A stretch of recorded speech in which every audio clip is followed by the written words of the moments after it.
Suzanne. Thank you.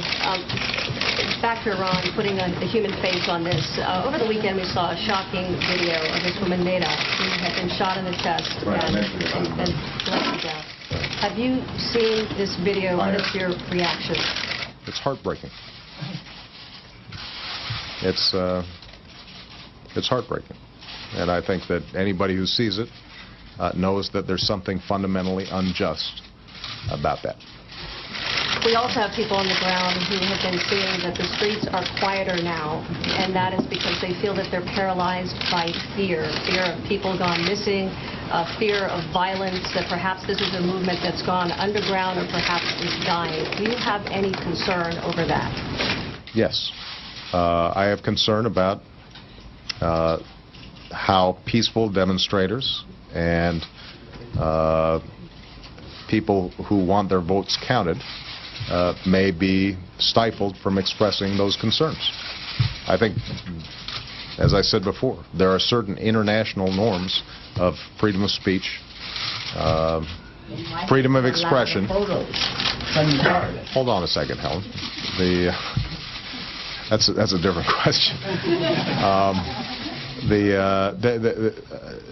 And I think it's important for us to make sure that that we let the Iranian people know that we are watching what's happening, that they are not alone in this process. Ultimately, though, what's going to be most important is what happens in Iran.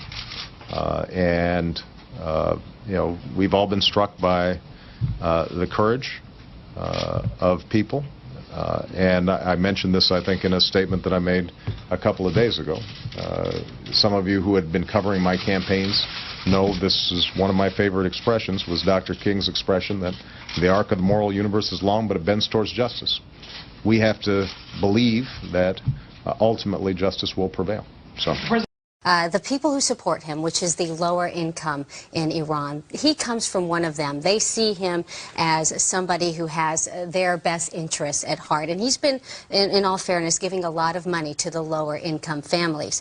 But when you go to the middle income, when you go to the students in the universities in Tehran, they basically criticize him based on his various policies. There's a reformist movement that is going on inside of Iran. Last week, when I was there, one of the leading reformist papers inside of Tehran was shut down. Khatami, who is the former president of Iran, who was also one of the leaders of this reformist movement, has a lot of support among the students in Tehran. People, the intellectuals in Iran, and there are a lot of them, it is a very educated society. They are worried about his extremist values. They're concerned about the issues that he has raised with Israel. Remember that before the Iranian Revolution, Iran had no problem with Israel and the creation of Israel. So the intellectuals are concerned about his basically hard stance against certain things. But in Iran, everyone is united behind him, whether they support him or not, on the issue of nuclear energy. And they believe... Energy. Energy. Not bombs. Yes. They energy. believe that he doesn't want to build bombs? No, people are, again, divided on that. The pious people, the people who go to the prayers on Friday, the very religious, say, listen, our supreme leader has issued a fatwa against this. That means that nobody, basically the fatwa said that Iran is not allowed to produce nuclear weapons or anything that would basically lead to a nuclear weapon. On the issue of nuclear energy, though, everybody stands behind him and says that we have a right, Iran has a right to own nuclear energy. But here's the point.